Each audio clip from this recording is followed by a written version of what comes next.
Hello everyone, welcome to our channel education hotspot. So आप लोग अपनी स्क्रीन को थोड़ा सा टिल्ट कर लीजिए। ये हम लोग कुछ क्वेश्चन डिस्कस कर रहे थे PYQs with regard to your IGNOU MA sociology. अब इग्नू MA सोशोलॉजी के बहुत सारे PYQ मैंने ऑलरेडी मैं बार बार हर वीडियो में आपको बता रही हूँ कि चैनल पे यूट्यूब पे फ्री कंटेंट में अवेलेबल है काफ़ी क्वेश्चंस।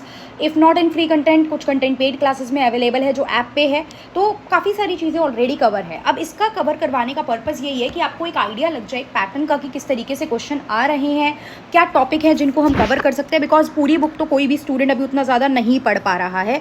तो what you can do is, आप यहाँ पे क्या कर सकते हो, आप फॉर एग्जांपल इन 10 क्वेश्चन को भी अगर प्रिपेयर कर जाओगे तो आपके 10 डिफरेंट टॉपिक कवर हो जाते हैं। तो same to same question repeat होना इज़ नॉट लाइक कि हमेशा ऐसा हो सकता है, बट या टॉपिक में रिपीटेशन, टॉपिक कई बार जो होते हैं वो सेम आ सकते हैं। तो जितने ज़्यादा क्वेश्चन आप कर पाओ उतना आपके लिए अच्छा है। ये जून 2024 का एग्ज़ाम है, MSO 3 का है, सोशोलॉजी ऑफ डेवलपमेंट। हिंदी में भी आगे क्वेश्चन है, मैं हिंदी में भी एक बार बाद में बता दूंगी।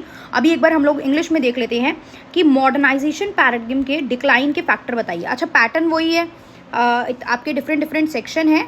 आपके जो सेक्शंस हैं उसमें 2 सेक्शन है, हर सेक्शन में से मिनिमम 2 क्वेश्चन लेने और 5th क्वेश्चन आप किसी भी सेक्शन में से ले सकते हो। 20 नंबर का एक क्वेश्चन रहेगा। चलिए अब आगे लिखते हैं, आगे देखते हैं हम लोग। Decline in the paradigm shift जो है, मॉडर्नाइजेशन का पैराडिग्म में जो डिक्लाइन हो रहा था उसके आपको फैक्टर बताने हैं कि किस कारण से वो डिक्लाइन था।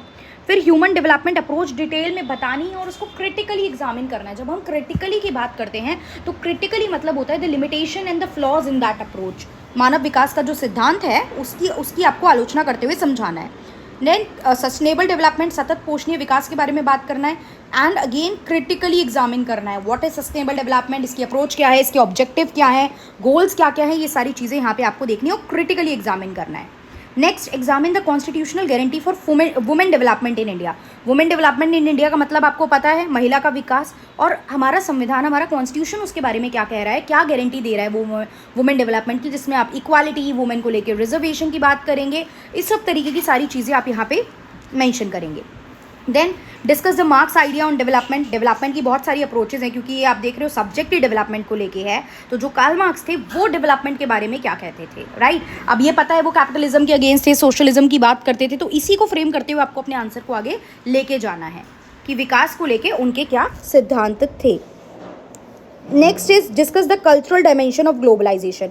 अब जून 2024 में ग्लोबलाइजेशन की, वैश्वीकरण की सांस्कृतिक आयाम पूछे हैं, कल्चरल डायमेंशन। बट जब आप ये क्वेश्चन प्रिपेयर करो तो आप इसके जितने भी टोटल डायमेंशन है, चाहे वो पॉलिटिकल हो, चाहे वो इकोनॉमिक हो, चाहे वो सोशल हो, आप सारे डायमेंशन कवर कर लो। हो सकता है वो आपसे सीधा क्वेश्चन पूछ ले discuss the dimension of globalisation, या फिर अगले एग्जाम में आपसे पॉलिटिकल डायमेंशन पूछ ले।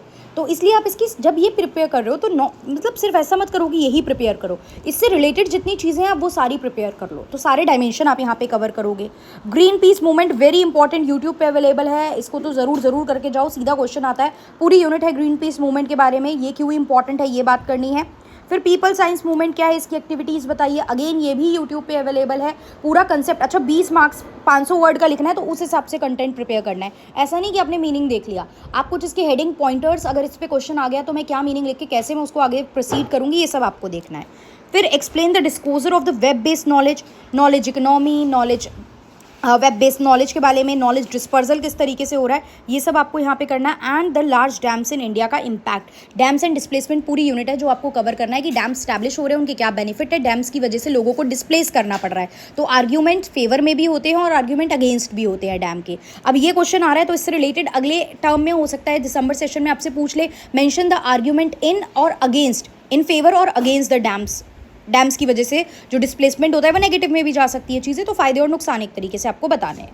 तो ये जून 2024 का क्वेश्चन था। आप ये 10 क्वेश्चन जब प्रिपेयर करोगे तो इसके साथ आपके 4-5 एक्स्ट्रा टॉपिक भी कवर होंगे। तो एक तरीके से ये 10 से 15 टॉपिक आपके इस पेपर के थ्रू कवर हो जाएंगे। That can help you in your December examination, आने वाले अपकमिंग एग्जाम में जो आपकी हेल्प कर सकते हैं। बाकी कोई भी डाउट हो, कोई भी कंफ्यूजन हो तो आप कमेंट करके पूछ सकते हैं। चैनल पे जो अवेलेबल सोल्यूशन वाली प्लेलिस्ट है आप उसको देखिए एंड कवर कीजिए। एंड जो स्टूडेंट पेड क्लासेस का पार्ट है तो वो तो YouTube video plus paid classes दोनों कंटेंट कवर कर रहे हैं, तो उनका प्रिटी वेल अच्छे से कंटेंट कवर हो जाएगा। So there is no need to worry about that. So that's all.